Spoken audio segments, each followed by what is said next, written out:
टुनी चिड़िया और कालू कौवा दो पति पत्नी सुंदरवन जंगल में रहा करते थे। टुनी स्वभाव से बहुत दयालु थी और जंगल में बेबस पक्षियों की मदद करती थी। जंगल के सभी पक्षियों को जब भी कोई ज़रूरत पड़ती तो वो टुनी के पास मदद मांगने के लिए जाते।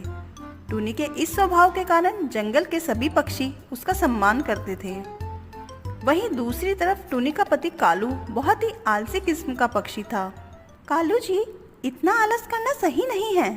तुम दिन भर घर पर पड़े रहते हो। अब तो घर का राशन भी खत्म हो गया है। अब जल्दी से जंगल जाकर लकड़ियाँ इकट्ठी करके बेच के आओ। घर में कुछ पैसा तो आएगा। बेचारा आलसी कालू जंगल की तरफ चलने लगता है। फिर जंगल में जाकर पेड़ के नीचे सो जाता है। कुछ टाइम बाद जब कालू की नींद खुलती है तो वो जल्दी से लकड़ियाँ जमा करके उन्हें बाजार में बेच कर आता है और उससे जो पैसे मिलते हैं उनसे घर का राशन ले आता है।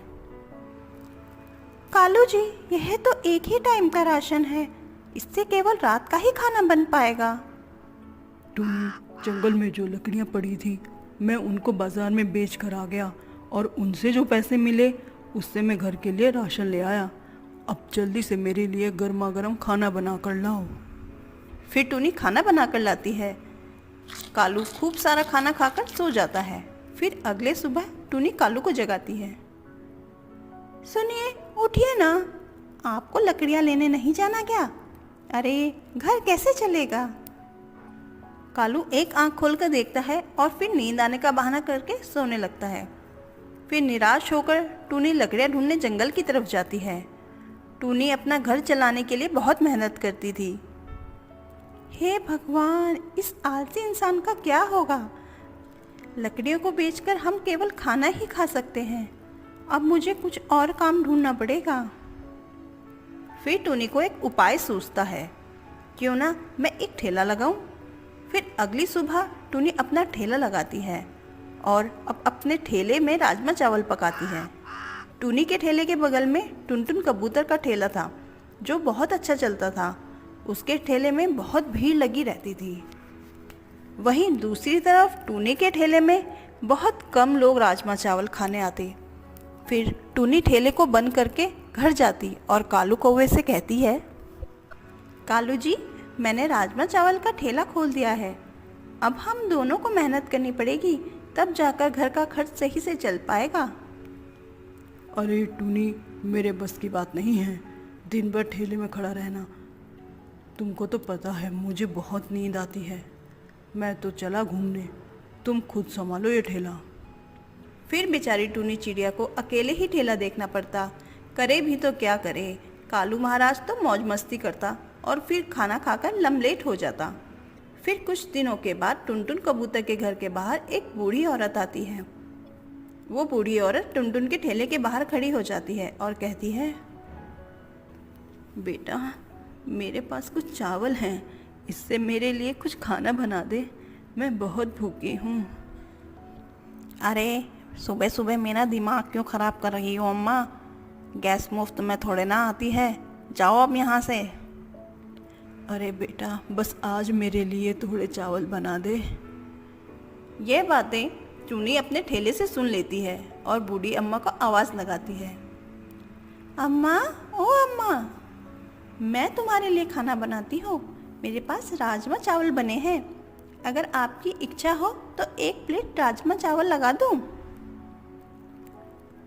बेटी, मेरे पास पैसे नहीं हैं, पर ये कुछ चावल हैं, इनको पका लो और मुझे खिला दो।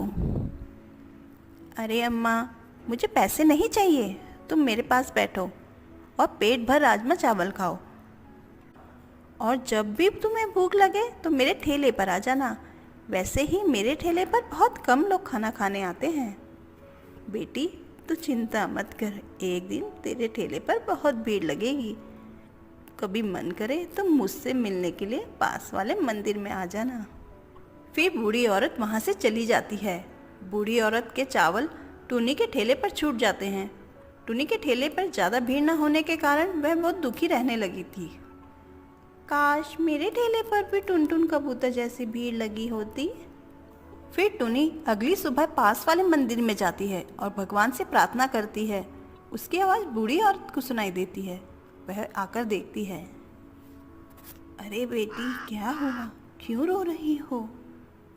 अरे अम्मा, मैं आपको ही ढूंढ रही थी। मैं बहुत परेशान हूँ।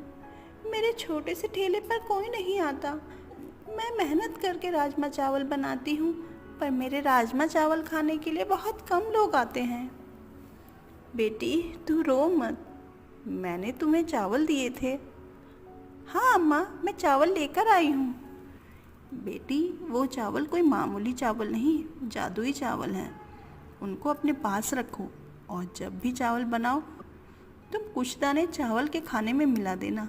तुम्हारे ठेले पर भीड़ लग जाएगी। फिर टुनी बूढ़ी औरत के चावलों को लेकर वहाँ से चली जाती है और घर जाकर सारी बात कालू को बताती है।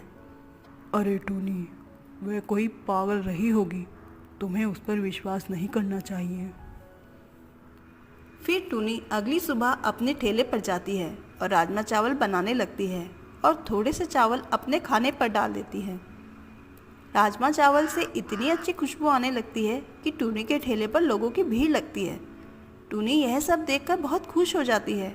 धीरे धीरे टुनी का ठेला बहुत फेमस हो जाता है और टुनी अपना एक रेस्टोरेंट खोल देती है। वहीं दूसरी तरफ टुनटुन के ग्राहक कम होने लगते हैं, जिस कारण वह बहुत परेशान हो जाता है। अरे, ये टुनी का छोटा सा ठेला इतनी जल्दी कैसे चल पड़ा? मुझे तो कुछ दाल में काला लग रहा है। मुझे इस पर नज़र रखनी होगी। टुनटुन कबूतर टुनी पर नज़र रखता है। एक दिन कालू टुनी से कहता है, अरे टूनी, तुम तो बहुत अमीर हो गई हो। मुझे तो विश्वास ही नहीं हो रहा है। ये सब जादुई चावलों का कमाल है। मैंने तो तुमको पहले ही बताया था। ये कोई आम चावल नहीं, जादुई चावल है। पर तुम ही ने विश्वास नहीं किया था मेरा।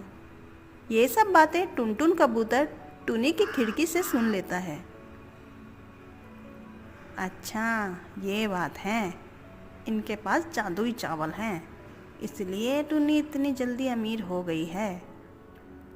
रात को जब टुनी और कालू कौवा सो जाते हैं तो टुनटुन चुपके से आकर जादुई चावल चुरा लेता है। सुबह जब टुनी उठती है वो किचन में जाकर देखती है, बर्तन से चावल गायब हैं। टुनी जोर जोर से रोने लगती है। अरे टूनी, क्या हुआ? इतना क्यों रो रही हो? फिर टुनी कालू को सारी बात बताती है। टूनी, तुम परेशान मत हो। उस दिन के बाद टुनी की दुकान में भीड़ कम होने लगती है। टुनी को बहुत नुकसान होने लगता है। टुनी को समझ ही नहीं आ रहा था कि ये सब कैसे हो गया। फिर टुनी और कालू कौवा बूढ़ी औरत के पास जाते हैं और सारी बात बताते हैं। यह सुनकर बूढ़ी औरत उनसे कहती है, बेटी, वह एक जादुई चावल थे, पर हमें किसी चीज़ पर इतना निर्भर नहीं रहना चाहिए। कालू, तुम्हें तो इससे सीख लेनी चाहिए। जादू तो हमारी मेहनत में होता है। हमेशा मेहनत और लगन से काम करो तो सफलता ज़रूर मिलेगी। अम्मा, आपने तो मेरी आंखें खोल दी। अब मैं भी टूनी के साथ मेहनत करूंगा और सफलता प्राप्त करूंगा।